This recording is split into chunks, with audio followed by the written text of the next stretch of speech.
Sindaco, 5 anni esatti dall'elezione e oggi?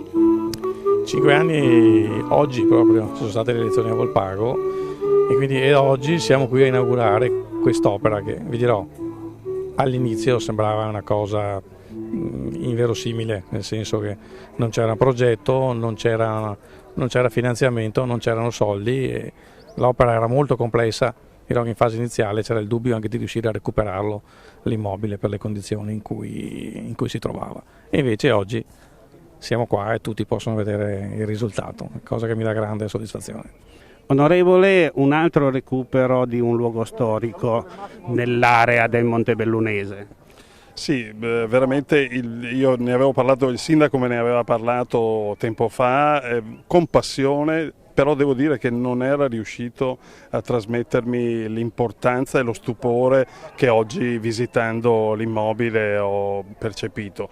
Mi viene da dire solo i complimenti all'amministrazione, perché questo è un altro miracolo che io amo definire Veneto, restituire un tesoro così a Volpago e al Veneto e all'Italia è un lavoro che solo amministratori appassionati riescono a fare. Architetto, è stato un lavoro molto impegnativo ma che le ha dato anche un sacco di soddisfazioni. Sicuramente tantissime soddisfazioni, sicuramente tanto impegno, tante sorprese ogni giorno, perché in questo cantiere ogni giorno c'era qualcosa che veniva scoperto, diciamo anche tanta sofferenza, perché all'inizio quando c'era un edificio che era, diciamo così, io dico in punto di morte, ma per rendere l'idea, non è stato facile intervenire, per questioni anche di sicurezza proprio di chi doveva lavorare. L'impresa è riuscita a gestire questa cosa assieme a noi in maniera corretta e oggi possiamo godere di un edificio dove abbiamo salvaguardato tutto ciò che poteva essere salvaguardato, sia sotto profilo di decori ma anche di paramenti esistenti.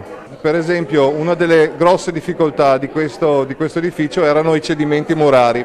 In questa parte qua possiamo vedere il fuoripiombo esistente di questo muro che poi si porta fino all'apice della copertura, dove troviamo un fuoripiombo che arriva quasi ai 40 cm, che ha creato non grosse difficoltà, cioè non piccole difficoltà nella risoluzione del problema, perché dovevamo tenere su questo angolo dell'edificio e quindi, come vedete, siamo intervenuti anche in maniera importante sotto profilo strutturale, sia interno con questi pilastri, con questi setti, e anche con un contrafforte nuovo all'esterno. Architetto Feltrin, il suo obiettivo è stato quello di valorizzare gli elementi di pregio che c'erano in questo edificio. Certamente, io sono arrivato in una seconda fase dopo che l'architetto Cervi insieme all'ingegner Pivetta avevano consolidato staticamente e recuperato i paramenti murari interni ed esterni, e come gruppo di lavoro il nostro studio, insieme allo studio Semenzi Sannagiotto, si è occupato sia della parte impiantistica sia della parte di finiture interne. Ci siamo incentrati su due temi fondamentali concordati con la soprintendenza: una minimizzazione degli interventi e una valorizzazione degli elementi di pregio. Quindi, come lei noterà, all'interno delle stanze abbiamo adoperato dei materiali molto neutri che non andassero a sovrapporsi da un punto di vista come elementi decorativi a quello che erano i paramenti murari interni ed esterni.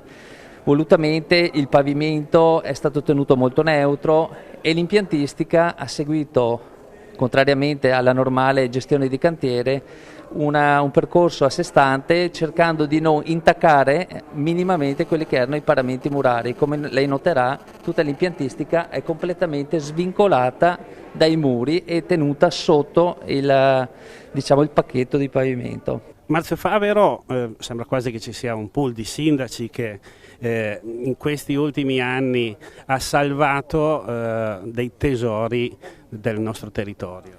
C'è una strategia. Quando ero sindaco di Montebelluna e presidente dell'intesa programmatica d'area, mi sono incontrato con i colleghi e abbiamo deciso di lavorare assieme lasciando perdere i confini amministrativi.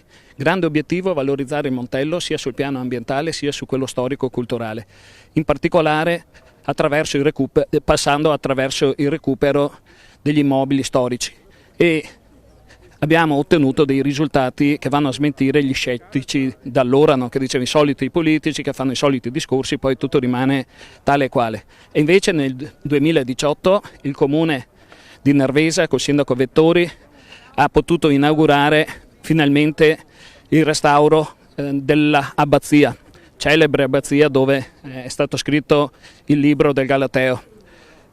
Noi abbiamo nel 18 inaugurato a Montebelluna Villa Pisani. Nel 2020 c'è stata l'inaugurazione della linea ferroviaria dismessa militare, che oggi è una pista ciclopedonale, la Tradotta, che collega Montebelluna a Nervesa. Sempre nel 2020 abbiamo inaugurato a Montebelluna la Barchessa Manin all'interno dell'omonimo parco. E oggi un altro passo in avanti importante è stato compiuto dal Comune di Volpago.